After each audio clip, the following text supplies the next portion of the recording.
Hello everyone, welcome you all in the first lecture in 5W and 1H group. As we all know that most of the people scare about the statistic.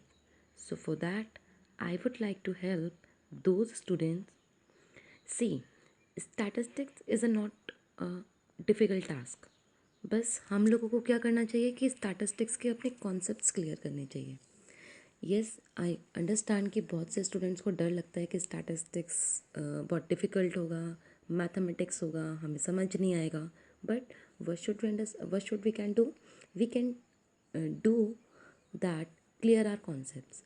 एक बार अगर हमारे concepts clear हो जाते हैं, तब क्या होता है कि हम लोग ईज़िली उस चीज़ को अंडरस्टैंड कर पाते हैं और ईज़िली उस चीज़ को लिख पाते हैं.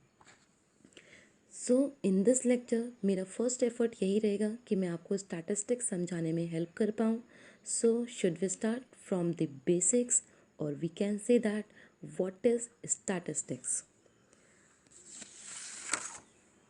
Yes, statistics is used in two senses. First, that is plural sense, and another that is singular sense. Yes, guys, plural sense क्या है कि collection of numerical facts और estimate. अब और सिंगुलर सेंस क्या हुआ कि various methods adopted by individuals for the collection, analysis and interpretation of facts. Plural sense basically हमें यही बोलता है कि इसका सिंपल मीनिंग क्या है कि हमें जितने भी हमारे पास डेटा होता है, जितना हमारे पास न्यूमेरिकल फैक्ट्स होता है, हमें केवल उसको कलेक्ट करना है और उसके बेसिस पे कुछ डिसीजन फॉर्म करना है. सिंगुलर सेंस क्या बोल रहा है कि अब इस वाले सेंस में हम लोग कुछ वेरियस मेथड्स हमारे पास होते हैं, like mean, mod, median, standard deviation, correlation, regression, various techniques. बहुत सारे हमारे पास मेथड्स हैं जिन मेथड्स के थ्रू आउट हम क्या कर सकते हैं, जो भी हमारे पास अब डेटा होता है उस डेटा को हम एस्टिमेट कर सकते हैं, इजीली उसको एनालाइज कर सकते हैं, इजीली उसको इंटरप्रेट कर सकते हैं. तो बेसिकली स्टैटिस्टिक्स की अगर हम बात करें तो स्टैटिस्टिक्स हमारे पास दो सेंस में एक डेफिनेशन दे रहा है.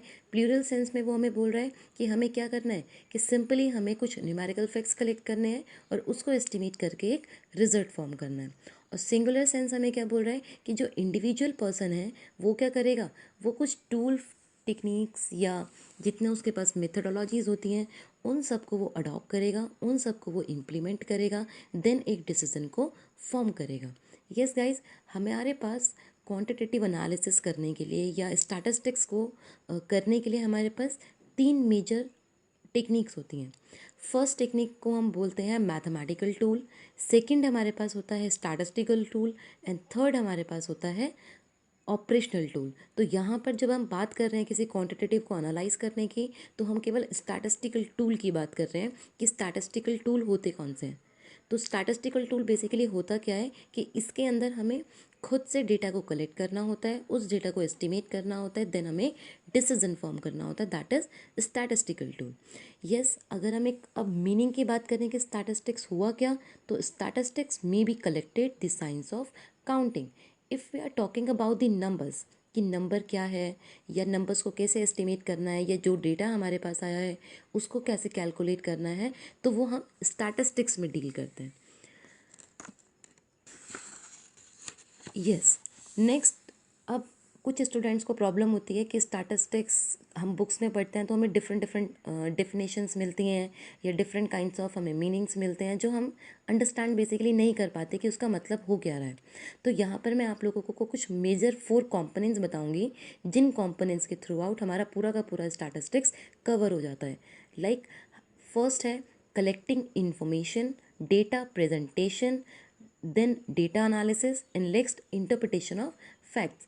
अगर अब हम स्टैटिस्टिक्स के डेफिनेशन फॉर्म करने की बात करें या स्टैटिस्टिक्स का मीनिंग फॉर्म करने की बात करें, तो हमारे पास ये 4 मेजर कंपोनेंट्स हैं कि हम स्टैटिस्टिक्स में कर क्या रहे हैं.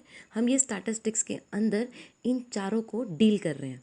सबसे पहला जो टास्क होता है वो हो रहा है कलेक्टिंग इन्फॉर्मेशन, जिसके अंदर अब हमें क्या करना है, हम स्टैटिस्टिक्स में बात कर रहे हैं कि हमें क्या करना है, डेटा को एनालाइज करना है या डेटा को एस्टिमेट करना है. बट वो डेटा आएगा कहाँ से, तो सबसे जो पहला मेजर टास्क होता है दैट इज़ कलेक्टिंग इन्फॉर्मेशन, और we can say that data collection. Data collection सबसे मेजर रोल प्ले करता है स्टैटिस्टिक्स में, क्योंकि इसके अंदर अब हमें क्या करना है, हमें डेटा को कलेक्ट करना है। अब डेटा कलेक्ट करने का हमारे पास दो टूल होते हैं। फर्स्ट होता है हमारे पास प्राइमरी डेटा कलेक्शन, सेकंड हमारे पास होता है सेकेंडरी डेटा कलेक्शन। ये जो डेटा कलेक्शन वाला टॉपिक है ये मैं अपने नेक्स्ट वीडियो में भी ऐड ऑन करूँगी, बट अभी समझने के लिए स्टार्ट्स में डेटा कलेक्शन है क्या। तो डेटा कलेक्शन बेसिकली होता है kind of process in which we gather the information, that is collecting information। मतलब हम इसमें कर क्या रहे हैं कि जितनी हमारे पास इंफॉर्मेशन होती है उन सबको कलेक्ट करना, उन सबको गैदर करना, उन सबको एक साथ इकट्ठा करना, वो हमारे पास आता है कलेक्टिंग इन्फॉर्मेशन के अंदर। सेकंड हमारे पास आता है डेटा प्रेजेंटेशन। अब क्या हुआ कि डेटा तो हमारे पास आ गया, हमने उसको कलेक्ट कर लिया, बट अब हमें इसको क्या करना होता है, प्रेजेंट करना होता है, या हम इसको बोल सकते हैं कि इसके अंदर हमें अपने डेटा को क्लासीफाई करना होता है।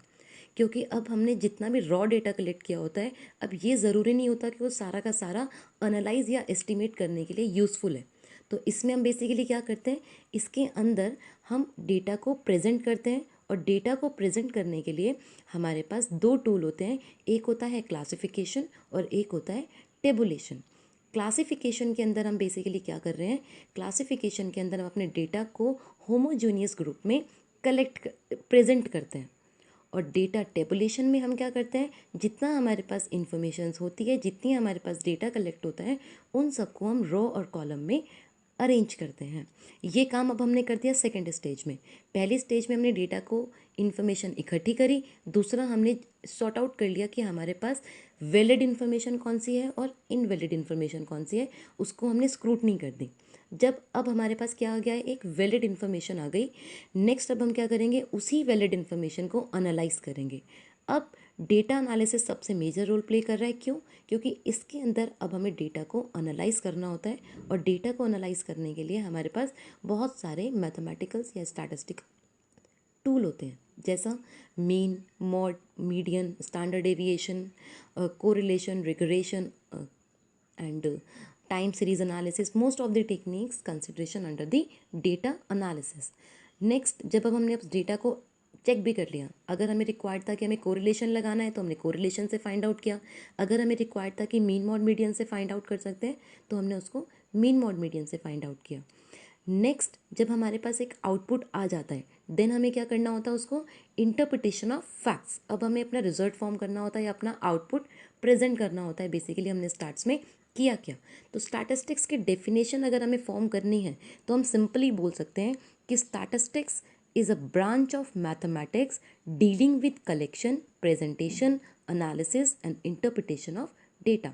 यानी कि हमने क्या किया, इसके अंदर हमने इन चारों को ऐड कर दिया।